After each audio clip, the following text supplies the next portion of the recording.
Hello, I'm Dr. Jonathan Amspacher, and I'm the Director of Plastic Surgery for Mosaic Life Care. And I wanted to take a few minutes today to talk to you about several important considerations when you're considering having a breast augmentation. There's a few things that you really want to think about, kind of a top 3 questions that you want to decide in addition to the classic one, which is which size implant should I choose. And I've got another video devoted to that topic alone.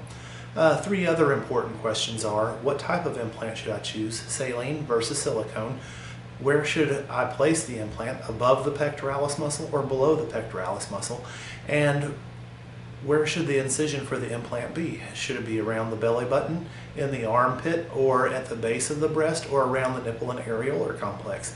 And so these are the 3 most important questions that you want to think about when you're considering breast augmentation. Saline versus silicone is a pretty complex question, but to give down some of the basic simple answers, saline has the safest profile, it's the most cost effective, and it's been used for decades and is very well tolerated in most patients. Now, a couple of drawbacks: if you have saline implants, you usually want to have at least a B-cup breast to start with, because they're more visible and more noticeable under the tissue, and they might not last quite as long as silicone implants because they don't have quite as thick of a shell.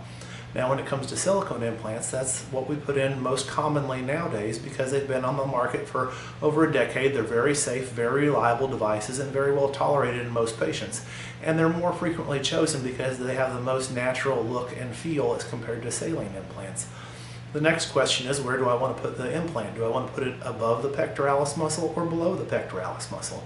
And I would say in most patients we would want to think about putting it below the pectoralis muscle because this has the best safety profile. And that's what we're always shooting for, is the safest, most reliable approach. And putting it below the pectoralis muscle has a very low rate of capsular contracture, gives thicker coverage to the implant, and is very well tolerated in most patients. The patients that might be an exception to that are people who do a lot of bench pressing, CrossFit, tennis players, or people who really depend on powerful arm movements for part of their daily activities. The next question that you want to think about is, where do I want the incision to be? Do I want it to be around the belly button, in the armpit or axilla, at the base of the breast, or around the nipple and areola? Generally, we think that the closer you are to the final position of the implant, the better the chances are at having a really reliable outcome and putting the implant where we usually want it. The belly button has the highest rate of malposition, so I don't recommend that. Some people may consider doing it through the axilla, but that limits us more to saline implants in most cases.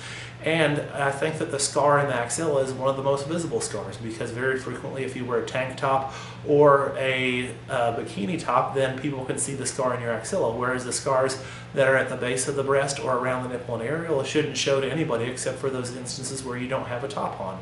And so in most patients we think about the areolar scar or the inframammary or bottom of the breast scar. And we've done studies and shown that the bottom of the breast scar has the safest profile, the lowest risk of complications, and so that's what I recommend for most of my patients.